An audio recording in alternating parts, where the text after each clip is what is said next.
여러분 보정보험 아시죠? 보정보험이라는 게 보정을 보험으로 가입하는 거잖아요.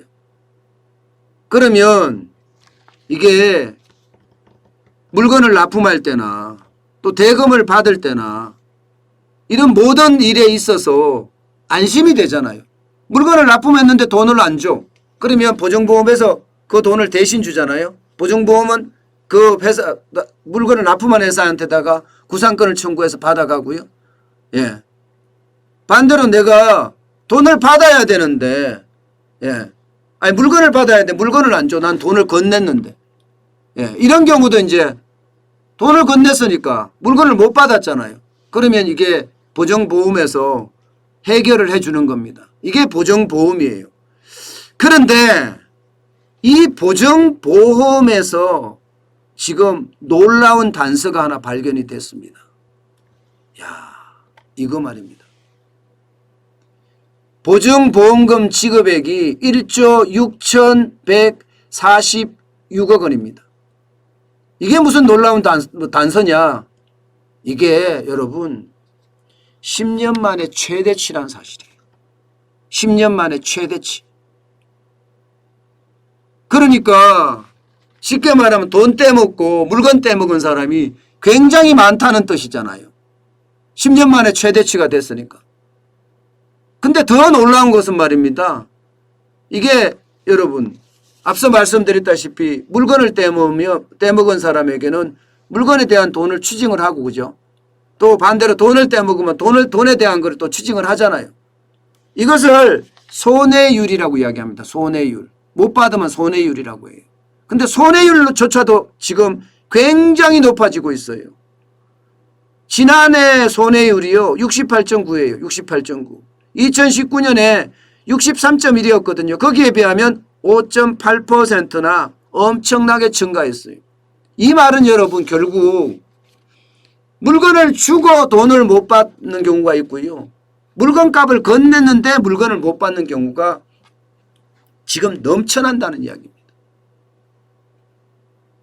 결국 말입니다. 누가 됐든 물건을 못 받았든 물건값을 못 받았든 지금 그 돈이 없다는 이야기잖아요. 그게 더 충격적입니다. 여러분 보세요. 이게 단순하게 중소기업만 이런 것도 아니에요. 중소기업, 자영업자, 좀 더 나아가면 대기업까지 있는데 대기업은 줄어들었어요. 이 부분에 대해서. 지금까지 대기업이 보정보험금으로 지급된 것은 그러니까 재작년이죠. 재작년. 재작년에 86억 원 있는데 작년에는 24억 원으로 줄어들었습니다. 그렇지만 나머지는 다 늘어났어요. 중소기업 보세요. 2019년 대비 2020년 13.9%입니다. 늘어났습니다. 13.9%. 예. 중소기업 중에서는 특히 도소매업, 물건을 왔다 갔다 하는 곳이죠. 여기는 15.5%까지 늘어났어요. 871억에서 1,006억 원까지. 마찬가지 중소기업도 전체적으로는 3,372억 원에서 3,841억 원까지 늘어난 거죠. 야, 이게 여러분 2019년도 만만치 않게 지급이 됐거든요. 1조 6,052억 원이었으니까. 이것도 엄청 늘어난 건데 2020년에는 1조 6,146억 원까지 늘어나니 야, 이게 큰일 났다. 지금 바닥이 붕괴하고 있다. 기업들이 돈이 없어서 이제는 빚 갚을 능력도 없다. 이런 얘기가 계속 나오는 겁니다. 그만큼 어렵다는 이야기예요. 문제는 여러분 이렇게 어려운데 이렇게 중소기업, 자영업자, 여기 소상공인까지 다 어려운데 비용은 또 폭발적으로 늘어나고 있어요. 폭발적으로. 여러분도 알다시피 최저임금 올렸잖아요. 예. 최저임금이 8,720원에서 9,160원까지 올라갔어요. 최저임금. 내년에 가면 죽은 거예요. 게다가 기준금리는 0.5%에서 0.25%포인트 올려서 0.75%에서 부담이 커졌죠. 직장가입자 건강보험료도 6.86%에서 6.99%로 올렸습니다.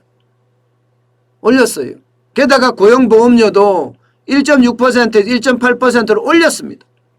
문제는 여러분, 문제는 최저임금을 올리면 직장보험 가입료, 고용보험 가입료, 국민연금, 산재보험 다 늘어난다는 사실이에요. 다. 최저임금하고 연동이 돼 있잖아요. 다 늘어난다는, 그러면 이중적으로 늘어난다는 겁니다. 이중적으로. 그러면 자영업자나 중소기업 입장에서는 부담까지 넘친다는 거예요. 부담까지.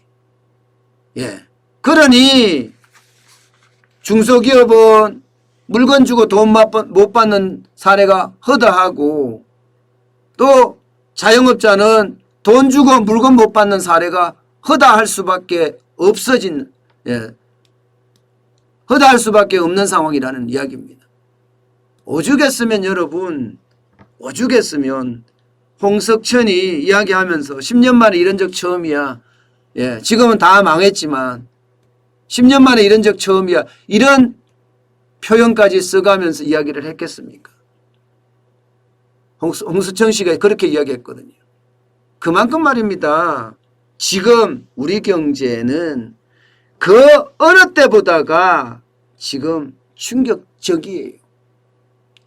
제가 여러분들에게 늘 단서를 하나 잡아내서 여러분들에게 계속 설명을 해드리는데, 그 단서가 거의 정확한 단서들이 되더라고요. 결국은 말입니다.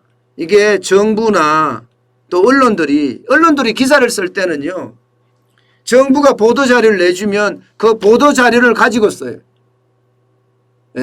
사실 취재를 해서 쓰는 기사가 그렇게 많지가 않아요. 그러면 정부의 입맛대로 기사가 나올 수밖에 없는 거잖아요. 정부의 입맛대로. 저는요, 그럼 어떻게 하느냐. 저는 이야기 한마디, 지표 하나 절대 놓치지 않습니다. 그 이야기가 왜 나왔을까? 그 지표가 왜 나왔을까? 그거를 가지고 취재도 하고 분석도 하고 또 끝까지 탐정처럼 추적합니다. 그래 봤더니 야, 우리 경제에 이런 게 있더라. 이렇게 제가 이야기하는 거거든요. 지금 보정보험회사에 보증금 지급이 늘어난다. 그것도 10년 만에 최대다. 이 말은요, 바닥이 붕괴되고 있다는 또 다른 징표이기도 합니다. 그만큼요, 먹고 살기가 팍팍해졌다. 어려워졌다. 이런 얘기입니다.